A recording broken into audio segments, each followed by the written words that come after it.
Today I wanted to talk to you about healing and what that means. She stands with God and angels. Oh, love lifts her from her pain. The cross on her arm. So for me, as I'm working, I am always connecting to God, to divine source, as I'm channeling your loved ones. So it's always for your highest and best good. Meaning there are no predictions, that we only talk about what is right in front of you, what God wants you to know. Healing messages. So whatever may be blocking healing, whatever may be in your way, whether it's a grief, whether it's illness, maybe it's relationship, maybe it's even food. It could be a number of things that are challenging you. And everybody's story is different. We all have different things that we go through in life, different challenges, different events, different pains. But equally across the board, we all want to be loved.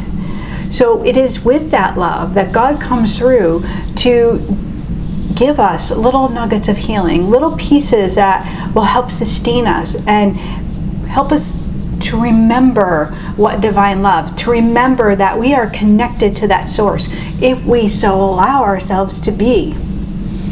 That's what's for the highest and best good.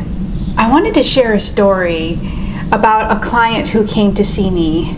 She had been coming to me for quite some time and been challenged by a lot of loss. As a healer, I am always working to help people and guide them how they can feel better in the moment, even with such great loss.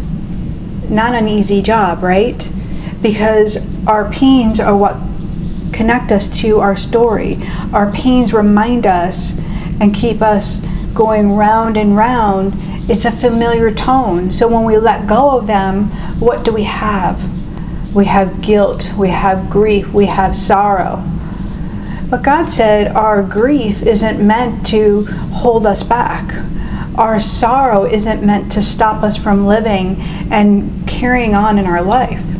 So a couple of years after I met my friend, she had come to me for a healing session in a desperate state. She was really having a challenging time. She is able to connect. She has some abilities, which is very lovely, but she was seeing flashes of lights and she was having some severe problems sleeping. She wasn't able to get a full night's sleep and lots of challenges throughout her entire life. So during the session, as we were working, I was praying, which is something I always do, whether it's with a reading or a healing session.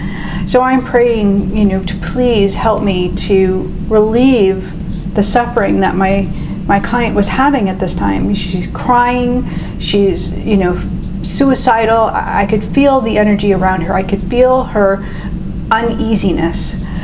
So I'm saying, please, Jesus, please help me to know what I can do for her. Show me exactly what is wrong.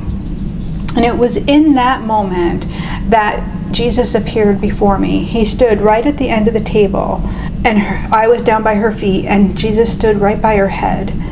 And he said, she has a brain tumor. And so I listened as he explained exactly what was going on, and he told me where it was. It was located at the base of the brain, and that it would be inoperable.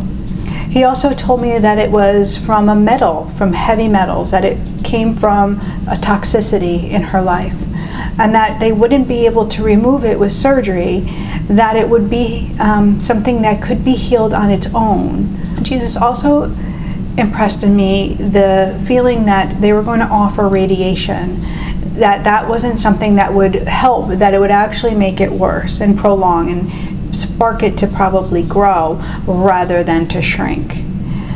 So I sat for a moment, with all of this information, channeling, feeling, seeing Jesus. It just took my breath away. I didn't know what to do.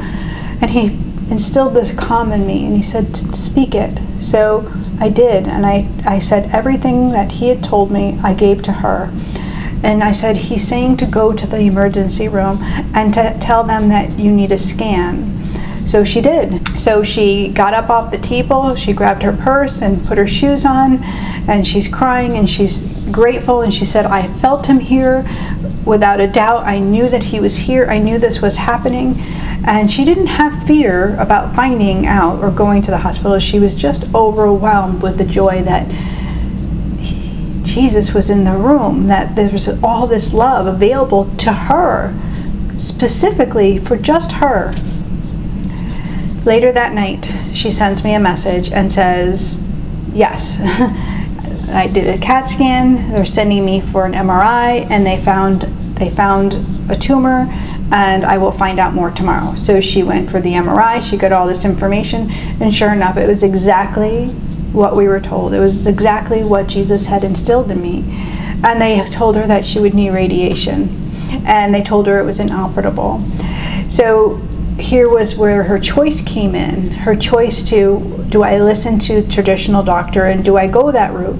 Or do I listen to what the divine is saying to me? He's saying, change the diet. He's saying to add these medicinal mushrooms, which are shaga and reishi, into my diet, and to take sugar away.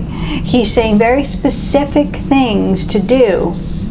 So it's our choice, right? It's our willingness to join that conversation with the divine, with the messengers that bring that to you, whether it's a healer or a medium. Their job is just to deliver.